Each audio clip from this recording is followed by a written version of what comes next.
Hi, Levs, and happy Friday. Happy AMA Friday. I hope you're doing incredible. I am so excited because today's AMA Friday is in response to one I did a few weeks back, and it's a really great continuation conversation, so I'm so excited to have it.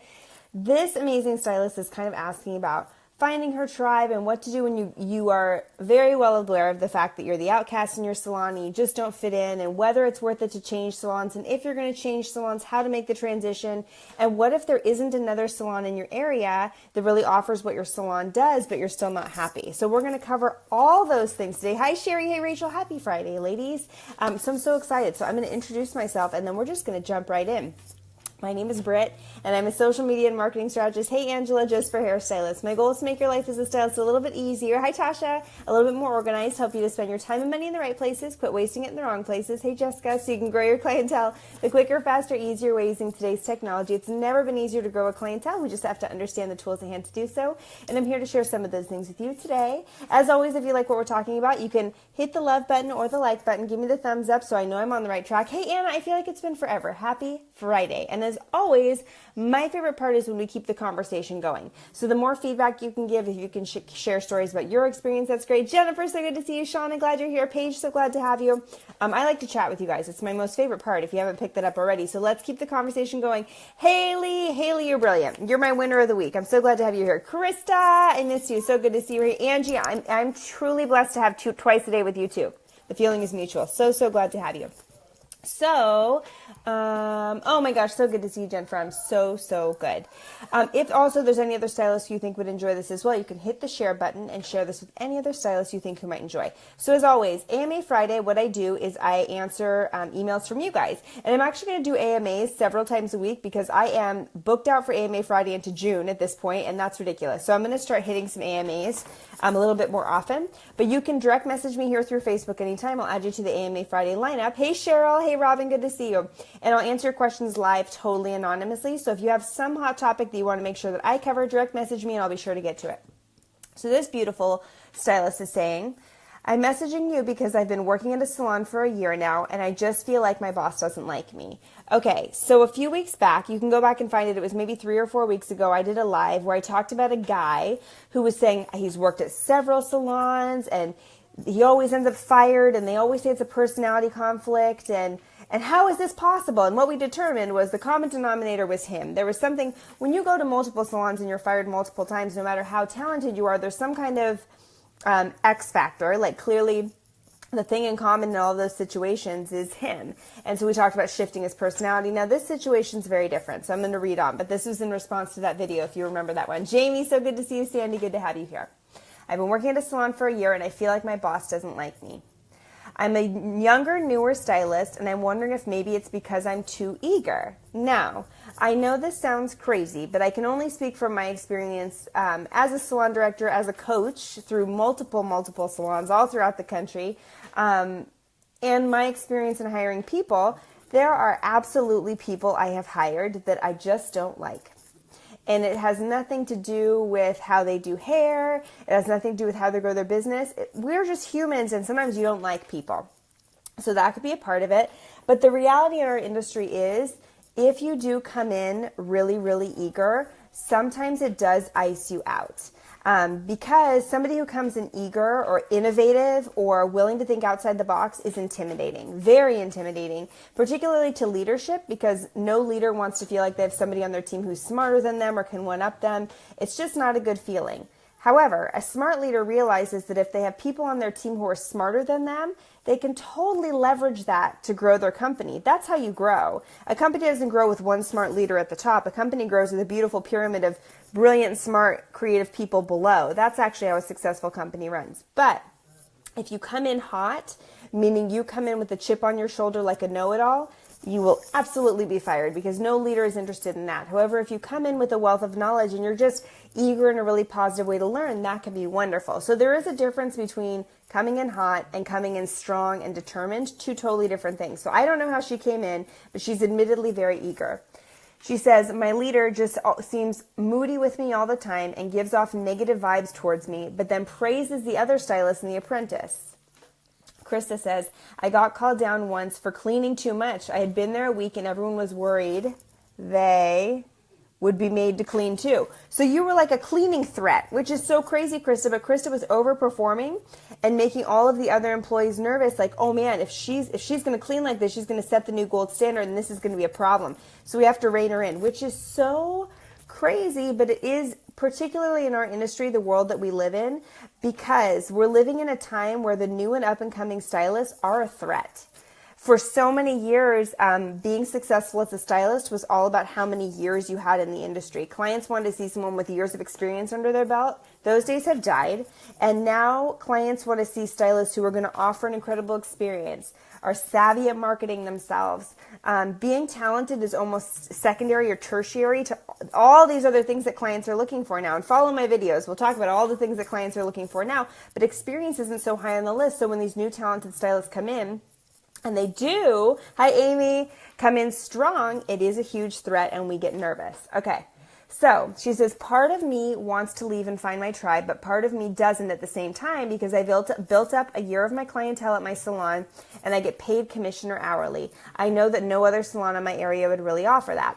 I'm kind of stumped and find myself dreading going into work and considering getting a desk job because I feel so down whenever I go in. If I do go searching somewhere else, how do you find that place where you fit in without hopping around so much? So, couple of things. Jamie, your comments are only showing once to me, so you're not distracting me. You're good.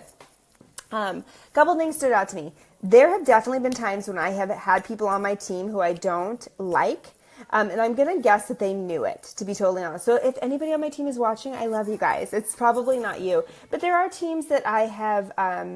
there are stylists that I've hired on that I just didn't click with because we wouldn't be friends in real life and we weren't going to be friends in the salon. And I didn't fire them. They were good people. And if you did your job, I could be cool with that.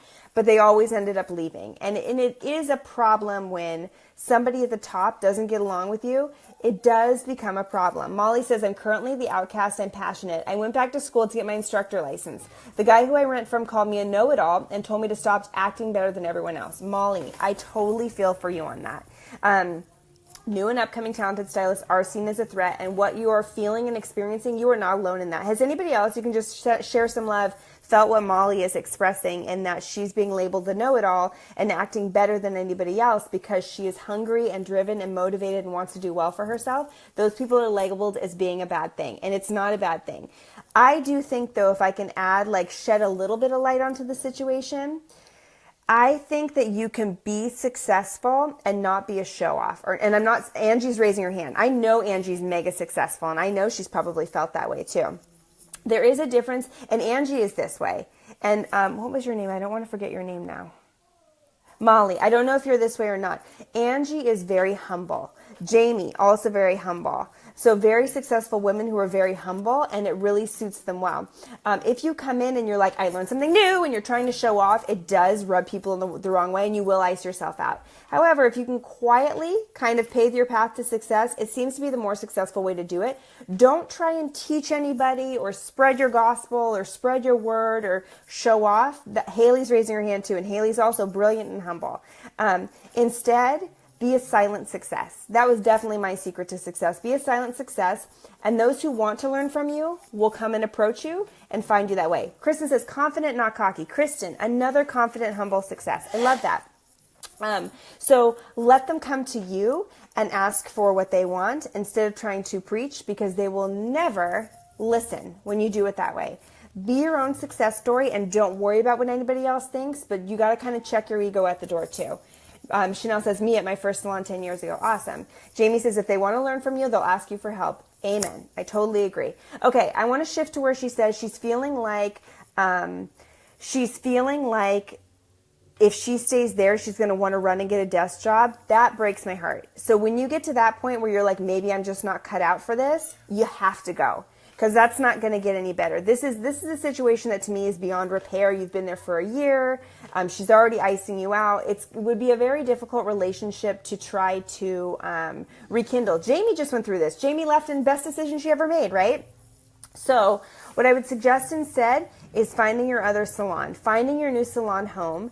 And I know you expressed the fear of, I won't be able to find commission and hourly somewhere else. And that may be the reality. You might not be able to find commission and hourly somewhere else, but the move might be worth it. So I can only speak from my personal experience, and I have spoken very openly that the salon that I was the director of, after I left, experienced a fairly rapid walkout. So a lot of people ended up leaving the salon, and we offered a lot of those things too: commission, hourly pay, all these great bonuses.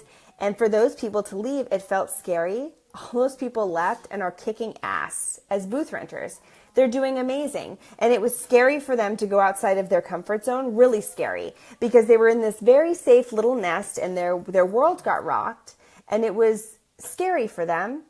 And now I can look, and 9 months later, they're all thriving and doing so incredibly well. And yes, it was scary. And yes, it was a huge structural change. And yes, they lost that safety net of commission plus hourly. They lost all that and are doing freaking great. Because something happens when you lose your safety net as you leap, and the safety net appears because you have to create it. You have to create your own path.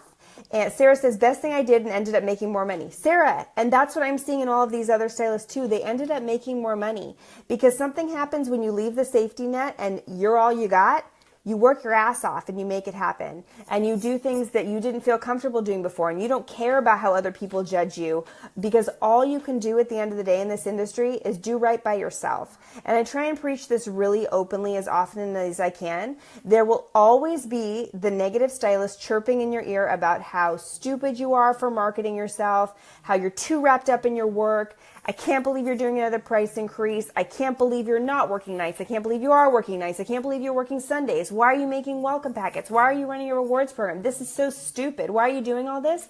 Who the freak cares? Because at the end of the day, they're not going to pay for you to retire. They're not going to pay for you to go on vacation next year. If they want to squander their career away, being miserable and selling themselves short, by all means, you can do it. But you have to be responsible for your own success. So at some point in your life, you have to stop worrying about what other people think and do what's right for you and do what's going to make you the most successful, because you don't want to look back in 15 years and be like, damn, why did I care what anybody thought about? I should have done right by me.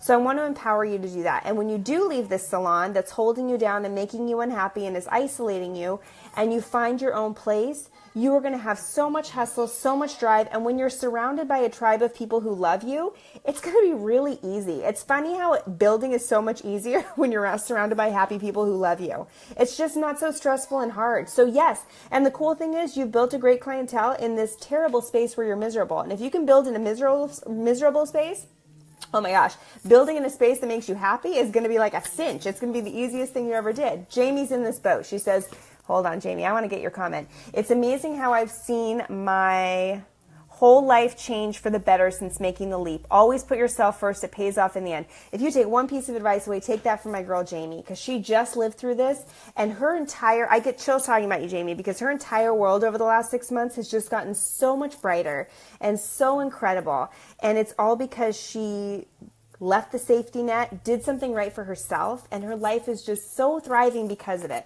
So you kind of have to just carve your own path and go for it. As far as finding your own tribe, I think it takes time. And you mentioned you didn't want to be a salon hopper. I don't want you to be either. So I would start looking now and be very open-minded, but also be very specific about what you're looking for. If you go to my website and search for Dream Salon Worksheet, there is a little checklist that you can go through and kind of pick and choose what's most important to you in a new salon.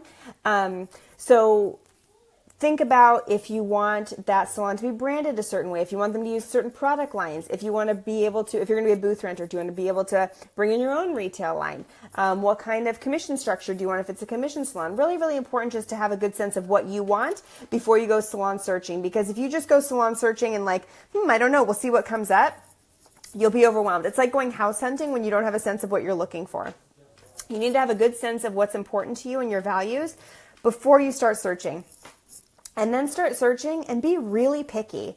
And what I would do is first go in and get a blowout from somebody on the team and go in as an observer. So don't just observe the stylist that's doing your blowout, but observe everybody in there. Are they happy? Are they smiling? Are they talking crap? Are their clients happy? Are their clients nice? Is the reception team happy? Is there a receptionist? Does that matter to you? How do the retail shelves look? Are they nice or are they picked over? Is the salon dirty? Is the salon clean? So go in as a client and observe things, because that is what your clientele is going to do, is they're going to walk into this new space and decide if they're going to take it or leave it really quick. And then look at the team, whether they be booth rent or commission, and say like, is this my tribe? Are these my people?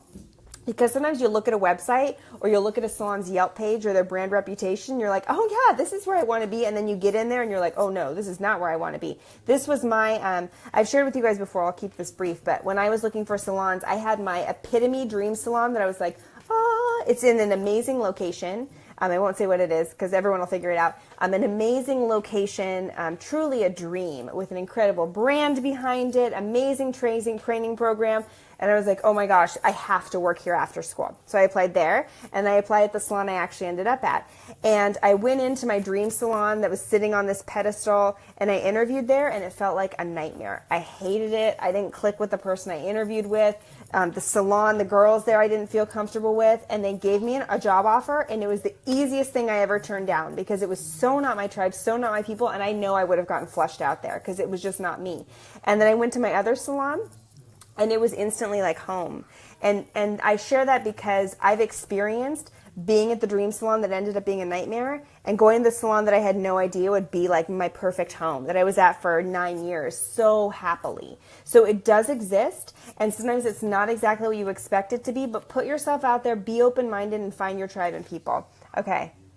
Mariah says, I caught this late, but I can't wait to go back and watch because I am the target of 3 girls at work. Girl, you have to go back and watch this now. And last Sunday I was in tears, but I love the salon and owner.